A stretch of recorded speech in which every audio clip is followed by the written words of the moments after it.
أعوذ بالله من الشيطان الرجيم. بسم الله الرحمن الرحيم. مرج البحرين يلتقيان بينهما برزخ لا يبغيان فبأي آلاء ربكما تكذبان يخرج منهما اللؤلؤ والمرجان فبأي آلاء ربكما تكذبان وله الجوار المنشآت في البحر كالأعلام فبأي آلاء ربكما تكذبان صدق الله العظيم. اس نے دو دریاؤں کو چلایا جو آپس میں ساتھ ساتھ چلتے ہیں. ان دونوں کے درمیان آڑ ہے, وہ ایک دوسرے سے آگے نہیں بڑھتے. اور تم دونوں اپنے رب کی کون کون سی نعمتوں کو جھٹلاؤ گے. ان میں سے موتی اور مونگے نکلتے ہیں, پر تم دونوں اپنے رب کی کون کون سی نعمتوں کو جھٹلاؤ گے. وہ اونچی اونچی کشتیاں اسی کی ہیں جو سمندر میں پہاڑوں کی طرح چلتی ہیں, پر تم دونوں اپنے رب کی کون کون سی نعمتوں کو جھٹلاؤ گے. یہاں آگے اللہ تبارک و تعالیٰ نے سمندر کی طرف توجہ دلائی کہ دیکھو سمندر جو پانی سے بھرا ہے وہ بھی اللہ کی قدرت کی نشانی ہے. یہاں ایک خاص قدرتی منظر کی طرف اشارہ کیا, فرمایا مرج البحرین یلتقیان بینہما برزخ لا یبغیان. جب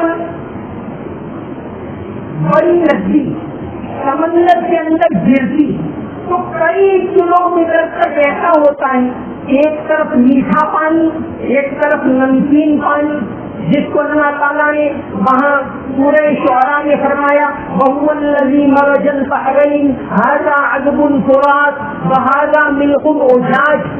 ایک طرف میٹھا پانی ہے ایک طرف نمکین پانی, کئی کلومیٹر تک دور سے نظر آتا ہے. دونوں الگ الگ, دونوں کا کلر الگ الگ نظر آتا ہے.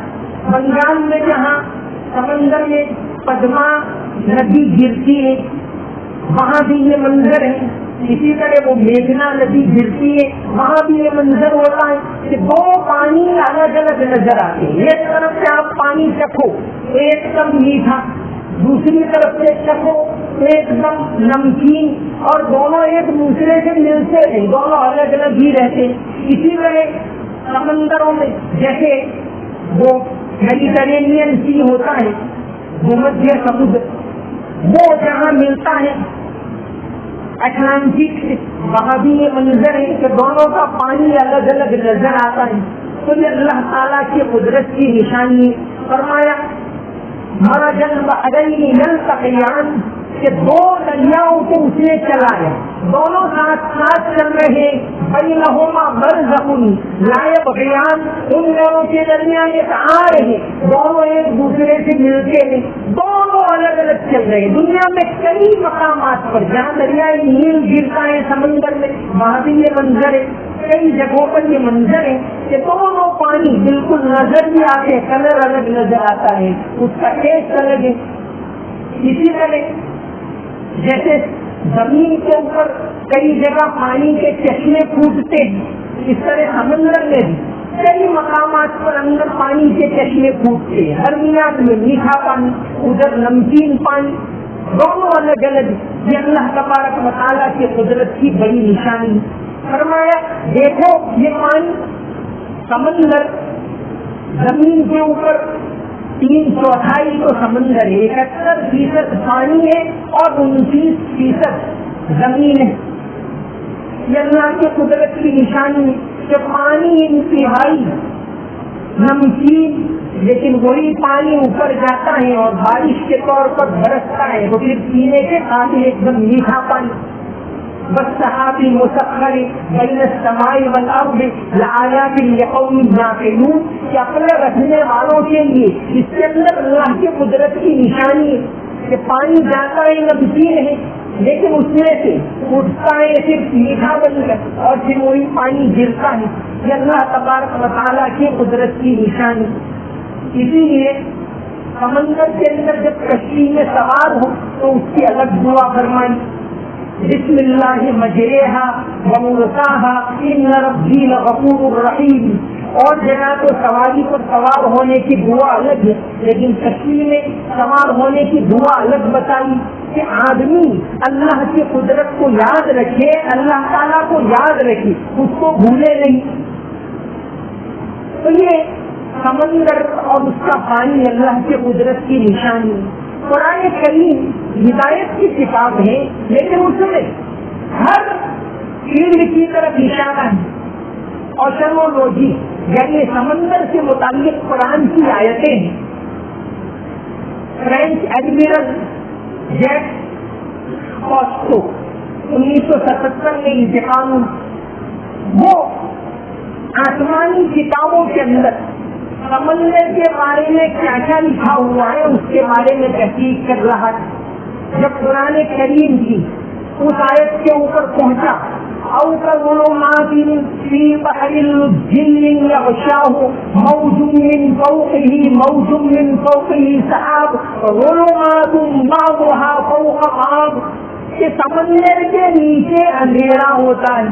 قرآن کی آیت کا بہت لمبی تفصیل ہے. مطلب یہ ہے کہ اندھیرا ہو, ہم تو دیکھتے ہیں کہ وہ روشنی پانی کے اندر تک گھس جاتی, لیکن وہ روشنی چند میٹر اندر تک گھستی, بالکل گہرائی نہیں, انتہائی اندھیرا ہوتا ہے. تو جیک کوسٹو نے کہا کہ صدیوں پہلے جب معلومات کا کوئی ذریعہ نہیں تھا تو قرآن نے یہ کہہ دیا کہ پانی کے نیچے اندھیرا, بلکہ کہا ظلمات بعضها فوق بعض, انتہائی اندھیرا ہوتا ہے. یہ کوئی انسان اس زمانے میں بتا ہی نہیں سکتا, اور اس پر سے ہم کہہ سکتے ہیں. اس نے کہا کہ یہ خدائی کتاب ہے, انسانی کتاب نہیں ہے. اور پھر انہوں نے اوشنولوجی یعنی سمندر کے بارے میں قرآن کے اندر جو آیتیں آئی ہیں اس کے اوپر مستقل تحقیق کی. سمندر اللہ کی قدرت کی نشانی. ہم دیکھتے ہیں کہ اسی سمندر کے اندر سے روزانہ انسان کروڑ ہاتھ یعنی کروڑ ہاتھ کلو مچھلی نکال رہا ہے, سینکڑوں ٹن مچھلی نکال رہا ہے, صدیوں سے نکال رہا ہے, ختم نہیں ہو رہی. یہ کون پیدا کر رہا ہے؟ اللہ تعالیٰ پیدا کر رہے ہیں. مچھلی کے بارے میں, اس کے گوشت کے بارے میں تو قرآن نے فرمایا لحمن طریب, اس کے اندر اللہ نے شفا رکھی ہے کئی بیماریوں, بہت مفید غذا ہے یہ. تو فرمایا قرآن کریم نے اس کے بارے میں بھی اشارہ کی, مچھلی کے گوشت کے بارے میں. سمندر اللہ تبارک و تعالیٰ کی قدرت کی نشانی ہے. نبی کریم صلی اللہ علیہ وسلم نے اس کے بارے میں فرمایا الطہور ماؤہ والحل میتتہ, کہ اس کا پانی پاک اور اس کا مردار حلال. یعنی مچھلی مر جائے تو بھی اس کو کھا سکتے, مردہ مچھلی. اور جانوروں کو تو ذبح کرنا پڑتا ہے, لیکن مچھلی کو ذبح کرنے کی ضرورت نہیں. آپ صلی اللہ علیہ وسلم نے فرمایا الحل میتتہ, اس کا مردار حلال. تو یہ اللہ تبارک و تعالیٰ کی قدرت کی نشانیوں میں سے اس کا پانی پاک ہے, بہتا ہوا پانی پاک. پاک پانی کے استعمال کی شریعت سے ہدایت ہے, لیکن ساتھ ہی ساتھ آسانی بھی رکھی, ورنہ انسان مشکل میں پڑ جاتا. تھوڑی ناپاکی گر گئی پریشان. تو فرمایا زیادہ, ایک تو بہتا پانی ہے وہ ناپاک نہیں ہوگا, ناپاکی گرنے. سمندر کا پانی ناپاک نہیں ہوگا. جو بھی پانی زیادہ ہو, زیادہ پانی ناپاک نہیں ہوگا. اب زیادہ یعنی کتنا, تو پھر علماء نے اس کی حد بتا دی کہ 225 اسکوائر فٹ, یہ اور کم سے کم 225 اسکوائر فٹ یا اس سے زیادہ ہو. اب اس میں ناپاکی گرے کہ کسی کا پاؤں ناپاک ہے اور ڈال دیا, کسی بچے نے مان لو پیشاب کر دیا تو بھی وہ ناپاک نہیں ہوگا. شریعت نے آسانی رکھی ہے, وما جعل علیکم فی الدین من حرج. تو کم سے کم 225 اسکوائر فٹ کا حوض ہونا چاہیے. کنواں بھی اگر اتنا بڑا ہے کہ 225 اسکوائر فٹ ہو جاتا ہے یا 8.5 اس کا درمیان کا نصف فٹ ہے اس کی تریجیا، تو پھر وہ ناپاک نہیں ہوگا اندر ناپاکی گرنے. تو پانی بھی اللہ کے قدرت کی بڑی نشانی ہے. جہاں اشارہ کیا مرج البحرین یلتقیان، کہ اس نے 2 سمندر چلائے، یلتقیان دونوں ساتھ ساتھ مل کر چل رہے ہیں، بینہما برزخ لا یبغیان، ان دونوں کے درمیان ایک آڑ ہے کہ وہ دونوں ایک دوسرے کے اندر داخل نہیں ہوتے. فبأی آلاء ربکما تکذبان، پھر تم دونوں اپنے رب کی کون کون سی نعمتوں کو جھٹلاؤ گے. آگے اسی سمندر کے بارے میں فرمایا یخرج منہما اللؤلؤ والمرجان، کہ اس میں سے موتی اور مونگے نکلتے ہیں.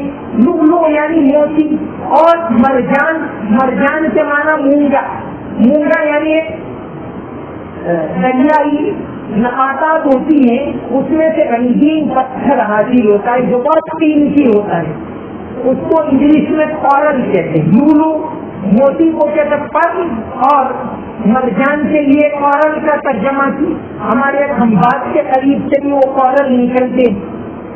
تو فرمایا یخرج منہما اللؤلؤ والمرجان، اس کی قدرت کی نشانی تو دیکھو کہ اسی سمندر میں سے موتی اور مونگے نکلتے ہیں. مونگے کے لیے گجراتی میں پروارو ایسا لفظ استعمال کرتے اور انگلش میں کورل کا لفظ استعمال کرتے. ہندی میں مونگا کے ایک طرح کا بہت قیمتی پتھر ہوتا ہے، اور اسی طرح موتی. مفسر قرآن حضرت ابن عباس رضی اللہ عنہ فرماتے ہیں، تفسیر ابن کثیر کے اندر لکھا ہوا ہے کہ انسان اللہ کی قدرت کی نشانی دیکھ ایک قطرہ ماں کے پیٹ میں جاتا ہے تو اس سے اللہ تعالیٰ جیتا جاگتا قیمتی انسان بنا دیتے ہیں، اور ایک دوسرا پانی کا قطرہ پیپے کے اندر چلا جاتا ہے تو اس سے اللہ تعالیٰ خوبصورت انتہائی قیمتی موتی بنا دیتا ہے. یہ اللہ تعالیٰ کی قدرت کی نشانی ہے.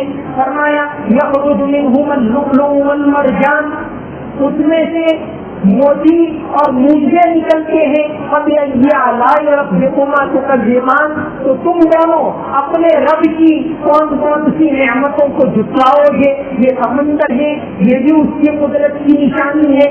یہ موتی ہے، وہ بھی اس کی قدرت کی نشانی ہے. پانی ہے، وہ بھی اس کی قدرت کی نشانی ہے. بارش ہے، وہ بھی اس کی قدرت کی نشانی ہے. یہ سب اللہ تعالیٰ کی قدرت کی نشانیاں ہیں. کیا تم ان کو دیکھ کر اندازہ نہیں لگا سکتے کہ اس کا بنانے والا کوئی موجود ہے، اسی کی عبادت کرنی چاہیے. انسان فنا ہونے والا ہے، وہ باقی رہنے والا ہے. وہ ساری نعمتیں اسی نے رکھی ہے. سمندر میں موتی بھی اسی نے رکھے، سمندر کے اندر مچھلیاں بھی اسی نے رکھی، تو تم اسی کی عبادت کرو. یخرج منہما اللؤلؤ والمرجان، اس میں سے موتی اور مونگے نکلتے ہیں. فبأی آلاء ربکما تکذبان، تو تم دونوں اپنے رب کی کون کون سی نعمتوں کو جھٹلاؤ گے. تو 2 اور 1 3 آیتیں، پھر 1 اور 1 2 آیتیں 5. ابھی 2 اور آیتیں ہیں وہ سمندر کے بارے میں ہیں. فرمایا بلغ الجوار المنشآت فی البحر کالاعلام، کہ پہاڑ کی طرح اونچی اونچی کشتیاں سمندر کے اندر چل رہی ہیں، وہ بھی اس کی قدرت کی نشانی ہے.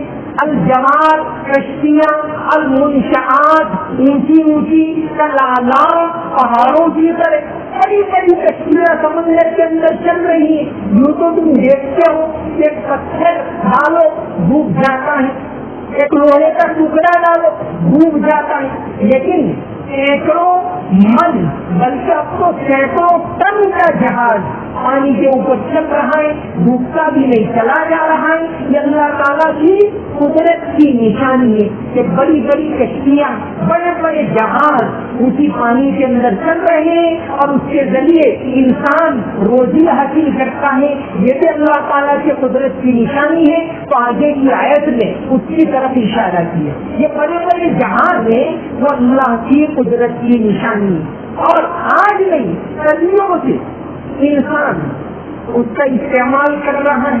اور خاص طور سے مسلمانوں نے اپنے دور میں جو جہاز بنائے قرون وسطیٰ میں یعنی مدھیہ یوگ میں دنیا میں اتنی زیادہ ترقی ہوئی، وہ اس کا مدار اسی کے اوپر سورت کا جو مغل سراج جہاں سے جہاز چلتے ہیں وہاں ٹھہرنے کے لیے سراج یعنی سمندر کے مسافروں کے لیے جو سورت کی کارپوریشن آج کل ہے، وہ ایک زمانے میں مغل سرائی یعنی باہر سے مسافر آتے، حاجی بھی وہاں سے اس زمانے میں جاتے تھے۔ مغل دور کے اندر حاجی جو جاتے تھے سورت سے جاتے تھے، جو سمندری راستے سے جاتے، ان کے لیے یہ سرائی یعنی مسافر خانہ بنا ہوا تھا، جہاں آج سورت کی کارپوریشن ہے وہ مغلوں کے دور کا، جہانگیر کے دور کا بنا ہوا ہے۔ اسی زمانے کا ایک واقعہ آتا ہے، انگریز یہاں کیسے آئے؟ جہانگیر کی ماں مریم زمانی یودھابائی جن کو کہتے، ان کی ملکیت سے بڑے بڑے جہاز چلتے، ان کا ایک جہاز رحیمی نام کا تھا جو جا رہا تھا اور درمیان میں پرتگالیوں نے اس کا اغوا کر لیا۔ اس زمانے میں پرتگالی بہت مشہور تھے اغوا کرنے، جہاز اغوا کر لیا اور چھوڑ ہی نہیں رہے۔ 700 پیسنجر تھے اس، یعنی کتنے بڑے بڑے جہاز ہوگی 1613 کے اندر۔ تھامس رو نام کا آدمی پھر بات کرنے کے لیے آیا کہ چلو چھوڑو اس لیے دے دو اور ہم چھوڑ دیتے۔ تھامس رو جو انگریز تھا اس کو بھیجا جہانگیر کے دربار، اور باتوں میں کیونکہ جہانگیر کی بیٹی بیمار تھی اس کا علاج بھی اس نے بتایا اور وہ اچھی ہو گئی۔ ساتھ ہی ساتھ یہ باتوں میں تھامس رو نے اجازت مانگی کہ ہم کو یہاں تجارت کرنے کی، کوٹھی بنانے کی اجازت دو اور دے دیں۔ ایک کوٹھی انہوں نے بنائی تھی لکھنؤ کے اندر، جو پورا علاقہ پورا ایریا فرنگی محل، لکھنؤ میں ایک علاقہ ہے فرنگی محل، کیونکہ انہوں نے وہاں محل بنایا تھا عالی شان، انگریزوں نے جہانگیر نے اجازت دی تو اس علاقے کا نام فرنگی محل ہو گئے۔ جب اورنگزیب نے دیکھا معلوم کہ یہ لوگ آگے بڑھ رہے ہیں تو فرنگی محل خالی کروا دیا، نکال دیا، اور یہی فرنگی محل وہاں کے علماء کو دے دیا۔ آج بھی فرنگی محل کا مدرسہ بہت مشہور ہے لکھنؤ، تو علماء کو دے دیا، اور وہاں ایک بہت بڑے عالم تھے ملا نظام الدین سہائی بھی، انہوں نے مدرسوں کے لیے کورس بنائے۔ آج بھی بھارت کے تقریباً اور پاکستان بنگلہ دیش کے تمام مدرسوں میں یہی کورس چلتا ہے جس کو کہتے ہیں درس نظامی۔ یہ ملا نظام الدین سہالوی نے بنایا تھا، اور اورنگزیب نے وہ محل خالی کروایا انگریزوں سے لکھنؤ میں، تو ان کو سپرد کیا تھا۔ آج بھی لکھنؤ میں فرنگی محل کا علاقہ علم کے لیے اور علماء کے لیے بڑا مشہور ہے۔ یہ کشتیاں ہیں، اللہ کی قدرت کی نشانی ہے۔ علامہ اقبال اس کی طرف اشارہ کرتے ہوئے فرمایا، ہمیشہ ایک تیرے مارے کا آراؤں میں، کشتیوں میں کبھی لڑتے کبھی دریاؤں میں، یہ اذانے کبھی یورپ کے کلیساؤں میں، کبھی افریقہ کے پکے ہوئے صحراؤں میں، اور فرمایا زہر بازی گاہ تھا جن کے سفینوں کا کبھی تھا یہاں ہنگامہ، ان صحرا نشینوں کا کبھی زہر بازی گاہ تھا جن کے سفینوں کا کبھی۔ ایک زمانے میں کشتیوں میں اور سمندری تجارت میں ایک دبدبہ تھا اس قوم کا، ایک رعب تھا، ایک حاوی تھی یہ قوم، اور جو قوم اس پر حاوی رہی دنیا کے اوپر اسی کا راج رہا، دنیا کے اوپر اسی کی بات چلی، تو بڑے بڑے جہاز چلتے۔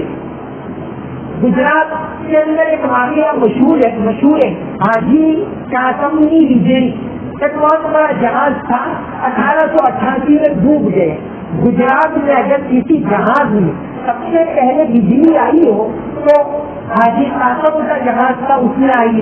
جب وہ ڈوبا 1888 میں تو اس کے اوپر کئی کتابیں اس پر لکھی گئی، اس میں مشہور کتاب ہے حاجی قاسمنی وجڑی، کیونکہ بجلی سب سے پہلے یہی حاجی قاسم لائے تھے جہاں۔ تو سمندری تجارت میں بہت زیادہ آگے تھے مسلمان ایک زمانے۔ آج بھی تجارت کی ترقی یہی دنیا میں، اصل تو ہمارا کام ہے، بازو تیرا توحید کی قوت سے ابھی ہے، اسلام تیرا دیش ہے، تو مستقبی ہے۔ اصل تو ہمارا پیغام توحید ہے، اصل پیغام ایک اللہ کی عبادت کرنا ہے، ایک اللہ کی عبادت کی طرف بلانا ہے، لیکن ذرائع کے طور پر یہ ساری چیزیں اس میں شامل ہیں کہ انسان اس کے اندر بھی ترقی کرے۔ جو اس زمانے میں، مغلوں کے زمانے میں، ترکیوں کے زمانے میں، عثمانیوں کے زمانے میں گجرات کے اندر کتنے بڑے بڑے جہاز بنائے جاتے تھے، ایسی یہ صنعت ترقی کے اوپر تھی۔ اس کے بارے میں مستقل تحقیق کر کے کتابیں لکھی جانی چاہیے کہ گجرات کی ترقی، گجرات کا جو وکاس ہے، یہ گجرات کا وکاس ہم دیکھ رہے ہیں، وہ صدیوں سے اس کی بنیاد ڈالی گئی تھی، اب جا کر یہ آگے بڑھ رہا ہے۔ آج کل جہاں گوبند گرو یونیورسٹی سے بندہ بھی خود پی ایچ ڈی کر رہا ہے، اس پر موضوع یہی رکھا ہے کہ economic and commercial development of Gujarat during مسلم سلطنت، کہ مسلم سلطنت کے دوران گجرات کی تجارتی ترقی کہاں تک پہنچی ہوئی، اس کے اوپر تو یہاں اللہ تعالیٰ کی قدرت کی نشانیوں میں سے ایک نشانی فرمایا وَلَهُ الْجَوَارِ الْمُنْشَآتُ فِي الْبَحْرِ كَالْأَعْلَامِ، کہ پہاڑوں کی طرح بڑی بڑی کشتیاں، بڑے بڑے جہاز سمندروں کے اندر چل رہے ہیں، یہ اللہ کی قدرت کی نشانی ہے۔ تو اللہ کی قدرت کی اس نشانی کو دیکھو اور اللہ کو پہچانو، اس کی عبادت کرو، اس کی نعمتوں کا شکر ادا کرو۔ اس نے مال دیا ہے تو اس کے بندوں کی مدد کرو، اگر اس نے تم کو تندرستی دی ہے، ایمان دیا ہے تو روزے رکھو، حج کرو، اس کی عبادت کرو، اس کے بندوں کی مدد کرو، بندوں کو توحید کی طرف بلاؤ، اس کے کلام کے پیغام کو عام کرو، یہی اس کا شکر ہے۔ یہاں بھارتا آیا یہ آلائے رب دیکھوگا تمہیں دیوان کہ تمہارے رب کی نعمتوں کا شکر ادا کرو۔ تو شکر ادا کرنا یہی ہے کہ اللہ نے جو نعمت دیے، تندرستی دیے، تو اس کے راستے میں اس کا استعمال کرے۔ اللہ نے مال دیا ہے، اس کے راستے میں اس کا استعمال کرے۔ اللہ نے علم دیا ہے، اس کے راستے میں استعمال کرے۔ اللہ نے اگر میڈیکل سائنس سے نوازا ہے تو اللہ کے بندوں کی اس ذریعے سے مدد کرے۔ ہر لحاظ سے ہر آدمی اپنے اپنے طور سے دین کے اوپر عمل کر سکتا ہے، اپنے اپنے فیلڈ کے اندر رہتے ہوئے۔ تو اللہ کی نعمت کا شکر یہی ہے کہ اللہ نے یہ نعمتیں دی ہیں، اس کی ذات کو پہچانو۔ اگر اللہ افطار کے وقت شربت کھلا رہا ہے تو اس کے قدرت کی نشانی ہے، اگر اللہ پھل کھلا رہا ہے اس کے قدرت کی نشانی ہے، اگر اللہ سبزیاں کھلا رہا ہے اس کے قدرت کی نشانی ہے، اگر اللہ تبارک و تعالیٰ تہجد کے وقت اٹھاتا ہے، نیند دیتا ہے آرام سے، یہ اس کے قدرت کی نشانی ہے۔ یہ تمام اس کی قدرت کے مظاہر ہیں، اس کی قدرت کو پہچانو اور اسی کی عبادت کرو۔ یہ سورہ رحمان کا پیغام ہے، وَمَا عَلَيْنَا إِلَّا الْبَلَاغُ الْمُبِينُ۔ اللهم صل على محمد وعلى ال محمد وبارك وسلم رب اغفر وارحم وتجاوز عما تعلم انك انت العزيز الاكرم۔ یا اللہ ہمارے گناہوں کو معاف فرما، تمام کوتاہیوں کو معاف فرما۔ یا اللہ رمضان کا پہلا عشرہ ختم ہونے کے قریب ہے، یا اللہ پہلا عشرہ گزرتا جا رہا ہے، یا اللہ رحمت کا عشرہ ہے، یا اللہ تو تو رحمان ہے، تیرا رحم نازل فرما، تیرا کرم نازل فرما، تیری مہربانی نازل فرما۔ یا اللہ ہر طرح کی وبا سے حفاظت فرما، بیماریوں سے حفاظت فرما۔ یا اللہ تیرے حبیب علیہ السلام نے فرمایا یا اللہ تیرے حبیب نے فرمایا کہ روزے کے اندر تندرستی ہے، یا اللہ تندرستی عطا فرما، کسی کا محتاج نہ بنا، وبا سے حفاظت فرما، بیماریوں سے حفاظت فرما، ہماری حفاظت فرما، ہمارے گھر والوں کی حفاظت فرما، ہمارے رشتے داروں کی حفاظت فرما، جان پہچان والوں کی حفاظت فرما، یا اللہ پورے ملک والوں کی حفاظت فرما، ساری دنیا والوں کی حفاظت فرما۔ یا اللہ اس وبا کو ختم فرما، عافیت فرما، امن و امان قائم فرما۔ یا اللہ تندرستی والی زندگی نصیب فرما، تیرا خوف نصیب فرما، حلال پاکیزہ روزی عطا فرما، حیا والی زندگی نصیب فرما، بے حیائی سے ہماری حفاظت فرما، جھوٹ سے حفاظت فرما، حرام سے حفاظت فرما، ہر طرح کے گناہوں سے حفاظت فرما۔ یا اللہ مرنے کے بعد کی زندگی کی تیاری کرنے کی توفیق عطا فرما، تیری نعمتوں کا استعمال کرتے ہیں یا اللہ تو نے بے شمار نعمتیں عطا فرمائی، اس کا شکر ادا کرنے کی توفیق عطا فرما، تیری عبادت کرنے کی توفیق عطا فرما یا اللہ، دعا کرنے کی توفیق عطا فرما، اپنے فضل و کرم سے ہماری دعاؤں کو قبول فرما۔ اللہم صلی علی محمد وعلی آل محمد وبارک وسلم برحمتک یا ارحم الراحمین۔ یہ ٹرسٹ ہے وہ بہت اعلیٰ اچھے کام کرتا ہے، میں خود بھی اس میں ممبر ہوں، اس لیے اس کو قریب سے میں دیکھ رہا ہوں۔ آپ سے گزارش ہے کہ اس کے اندر زکوٰۃ للہ سے مدد فرمائیں۔